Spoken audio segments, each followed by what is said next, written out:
Como ficará o cenário político e econômico depois da pandemia? Crises históricas como a Grande Fome dos anos de 1840 e a crise do petróleo dos anos de 1970 podem dar algumas pistas. Elas primeiro geraram ondas nacionalistas, que depois deram espaço para fortes movimentos de globalização.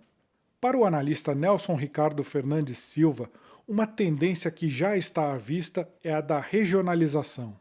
No cenário pós-crise, muito provavelmente a gente vai ter um mix de coisas, né? Mas eu acho que a gente vai ter uma tendência um pouco diferente, não só voltada ou para a globalização ou para a nacionalização, mas voltada para a regionalização.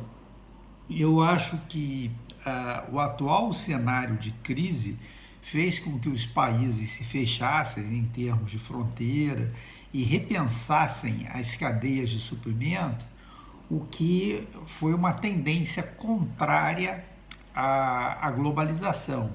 Fato também que já vinha sido bastante discutido na Europa, né, em tempos anteriores à crise dos imigrantes, que também fez refrear bastante esse processo de globalização, mas agora a gente tem uma componente nova.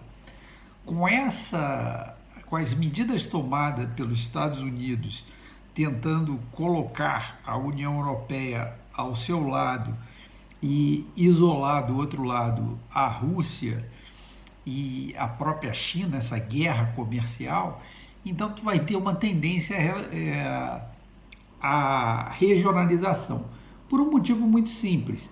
Se você começa a colocar uma série de embargos para uma série de países, eles precisam procurar outros mercados.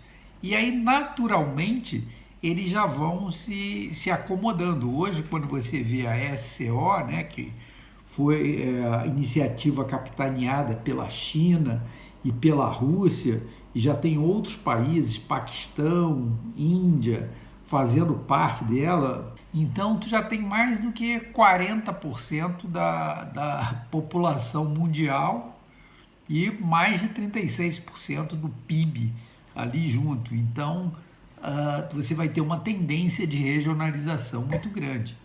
E como os gestores de riscos devem se preparar para este novo cenário global? O gestor de risco ele tem que estar bem atento a essas mudanças de cenário, porque, veja bem, com a regionalização, dependendo da onde está situada a sua empresa ou com quais países ela faz negócio, você vai ter uma série de tarifas aumentando, alguns mercados que eram competitivos para se ter fornecedor, ele passa a não ser mais competitivo, então você não pode esperar que haja uma sanção contra esse mercado para a partir daí você procurar um fornecedor local ou em outra geografia. Então o gestor de risco ele tem que estar atento a essas mudanças políticas e econômicas, principalmente aos aumentos de tarifas, aos aumentos tarifários e aos embargos. Se você, sem saber, você pode sofrer uma consequência gigante de um embargo, porque você comprou um componente que era parte muito pequena de toda a sua produção, de um país que até então não estava embargado e passou a ser embargado. Então, é muito importante o gestor de risco estar ligado a esses pequenos detalhes.